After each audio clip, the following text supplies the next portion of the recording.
Hello, everyone, and welcome back to English Talk Studio. It's really nice to be here with you today. I'm Lucy. Yeah, it's good to be back. I'm feeling calm today and happy to spend this time together. Tom, how are you feeling? Oh, yeah, I'm feeling good too. It's nice to be here. Some places make people quieter, even before anything happens. Yeah, you feel it in your body more than in your thought. You notice yourself more.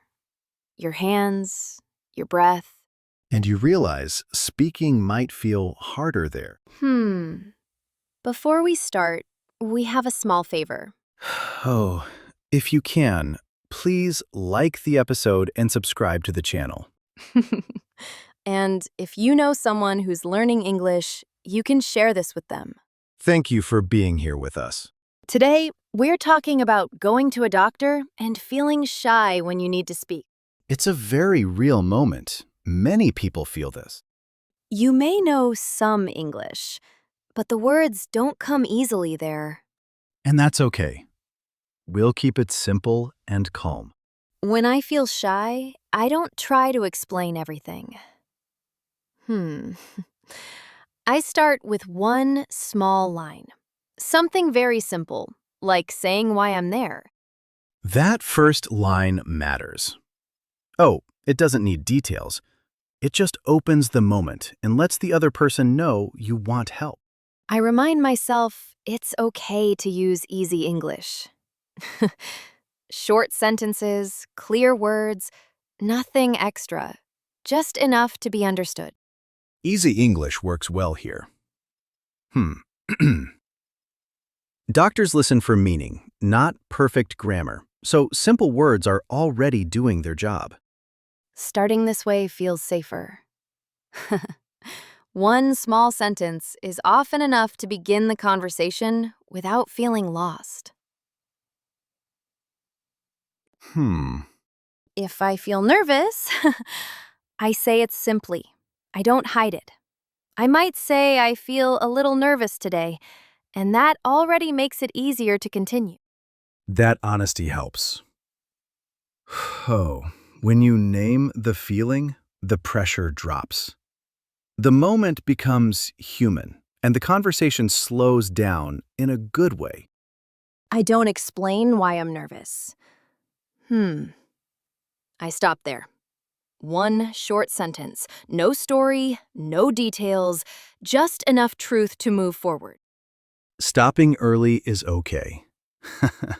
You don't need reasons. The feeling alone already gives context, and that's enough for the other person to respond. Saying it out loud feels lighter. Not confident, but calmer. Like the words are finally allowed to come. I agree. After the first line, I pause for a second and breathe, letting the doctor look up so the space feels shared and not rushed. That pause helps a lot. It shows you're finished, for now, gives the doctor time, and keeps the moment calm and clear for everyone. I listen carefully to the first question. Even if I don't understand everything, I catch a few words and answer only those, slowly there. Focusing on a few words works. Oh, you don't need the full sentence. Just enough meaning to reply and stay connected with the person there. If I'm unsure, I say sorry and ask to repeat. Then wait, trusting the next answer will be easier for me today, right now. Asking again is fine. It shows care, not weakness, and it helps the conversation move forward without stress for both sides involved here today. Sometimes I don't make a sentence.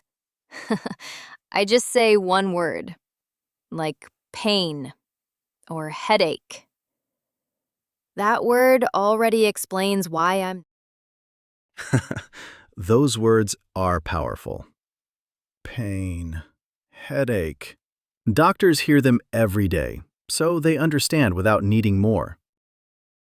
After that word, I stop talking. I wait. I let the doctor respond instead of filling the space with more English. That's where it works. The conversation moves forward without you pushing it because the word did its job. Using one word feels easier. It helps me speak, even when I feel shy. And it keeps the moment simple and calm. Hmm. Ah. After the first word, I try one short sentence. Something like, I have pain here.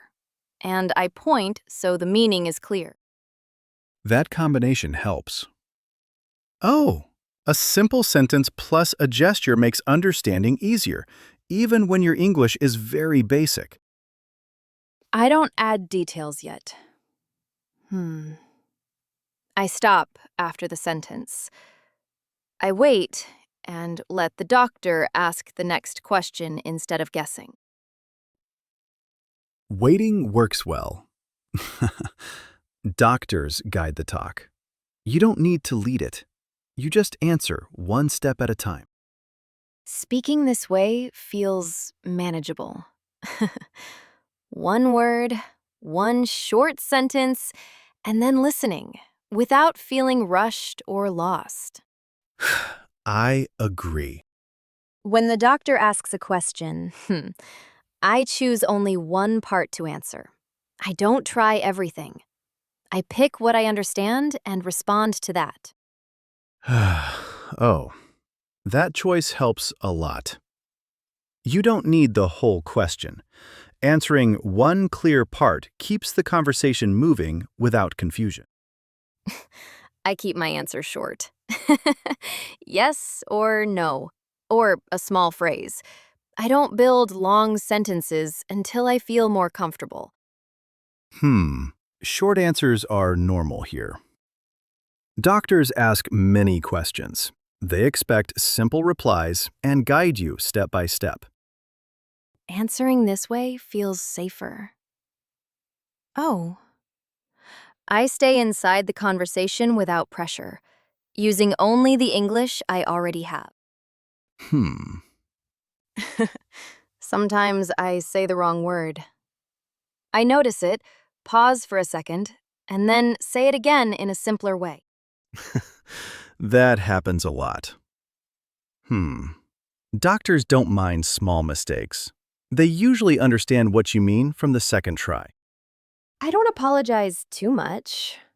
Oh, I just correct the word and continue so the moment doesn't feel heavy or uncomfortable. Keeping it light helps. When you move on calmly, the conversation moves with you instead of stopping at the mistake. After that, I feel better. Not perfect, but less worried. Like mistakes are allowed here and won't cause problems. Well, okay.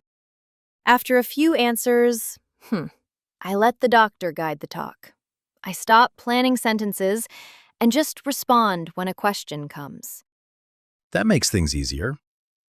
Oh, doctors are trained to lead. When you follow their questions, you don't have to control the whole conversation. I realize I don't need a plan. I just stay present, listen carefully, and answer step by step without rushing myself. That trust matters. When you stop managing everything, the moment feels calmer and your English comes out more naturally. Letting the doctor lead feels lighter.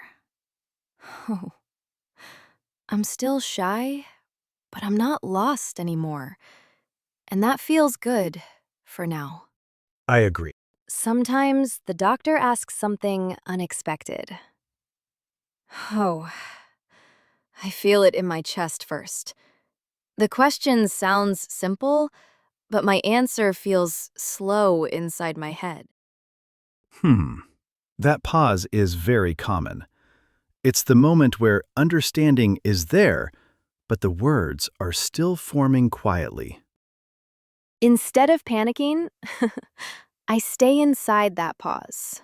I breathe once, look up for a second, and let the answer come slowly. Well, that small pause helps. Doctors don't rush it. They wait, and that gives your English time to arrive. That pause isn't failure. Oh, it's part of speaking, especially when you feel shy, and it keeps the moment human and real. Hmm. Sometimes two answers come together. One feels correct, the other feels easier. I notice both and choose the easier one for this moment. Oh, that choice is smart. Easy doesn't mean wrong. It means usable now, and that keeps the talk moving forward. I don't chase the perfect sentence. I say what I can say, not what sounds best. And I let that be enough for now. Well, that mindset helps a lot. Doctors don't need perfect English. They need clear information, even if it comes in simple pieces. Choosing the easier words keeps me calm. Oh, it helps me stay present instead of getting stuck inside my thoughts. Hmm. When words feel slow, oh, my body helps me. I nod a little or point softly, and that supports what I'm trying to say. That support matters. Doctors read those signals. They listen with their eyes, too, not only with words. After that, I feel understood sooner. Even if my sentence is short, the message lands and the tension starts to leave my body. Well, that's a relief moment. When you feel understood, your shoulders drop, and the next answer comes out easier. So speaking isn't only words. Oh, it's small movements, small pauses, and letting the moment carry some weight. Yeah, the moment does part of the work with you. After a few exchanges, I feel a small release. The room feels less heavy, and I realize the hardest part is already behind me. Oh, that shift is important. Once the first few moments pass, the rest usually feels more manageable than expected. I stop checking myself so much. I stay with the conversation, listen more, and let the visit continue without overthinking every word. Well, that's when things flow. Not perfect, but steady. And steady is enough for real situations. By then, I'm still shy. Oh, but I'm present, understood, and able to stay until the end. And that's a good place to be. As the visit moves forward, I notice my fear is quieter. I'm answering, listening, and staying present without pushing myself. Oh, that quiet tells you something. It means your body feels safer now, even if the English is still simple. I trust that calm. I stop rehearsing sentences in my head and let the moment carry the rest of the visit. Well, when you trust that feeling, the ending comes naturally. You don't rush it, and nothing feels forced. By this point, oh, I'm not trying to sound brave. I just am here. And that's enough for this situation. Yeah, being here is already doing a lot of work. Near the end, the doctor gives instructions. I listen for key words like medicine, rest, or days, and I don't catch everything. Oh, that's normal. You only need the main points. Doctors repeat important parts, and you can focus on what matters most. If something feels unclear, I ask one small question. Not many, just one, to make sure I understand enough to go home calm. Well, one question is perfect. It shows care, not weakness, and it helps you leave without confusion. After that, oh, I feel ready to leave. Not fluent, not perfect, but clear enough for today. And that clarity is exactly what you needed. When I stand up to leave, my body feels lighter. The visit is ending, and I notice I made it through without hiding. Oh, that moment matters. Walking out feels different when you stayed present, even if you felt shy at the start. I say something very simple. Maybe thank you or okay. And that's enough to close the moment without pressure. Well, simple goodbyes work. They don't need confidence. They just signal the conversation is complete. After the door closes, oh, I realize I didn't need strong English. I just needed to stay, step by step. And staying was the real success today. So far, we've stayed with the moment. Not perfect words, just pauses, simple answers, and letting the doctor lead the conversation. Oh, and noticing how the body settles. Fear gets quieter, choices get simpler, and English starts working without being pushed. Nothing special was added. We just didn't rush. And that made space for the situation to move forward naturally. Well, that's already a lot to carry with you. If you want, you can share something small in the comments. Oh, maybe just one word. Like shy, okay? Or better. Or you can write a short moment. Something you felt at a doctor's visit, even if it's simple. Well, reading those small words helps us feel we're not alone in these moments. As we come to the end, nothing needs to be fixed. You can just notice how it feels to stay with a moment without rushing. Some conversations leave a quiet mark. Not loud, but steady, waiting for another day to return. If you find yourself in a similar place, maybe you'll remember that staying is enough, even when the words are simple. Well, we'll be here again. Same calm space, another small moment when you're ready.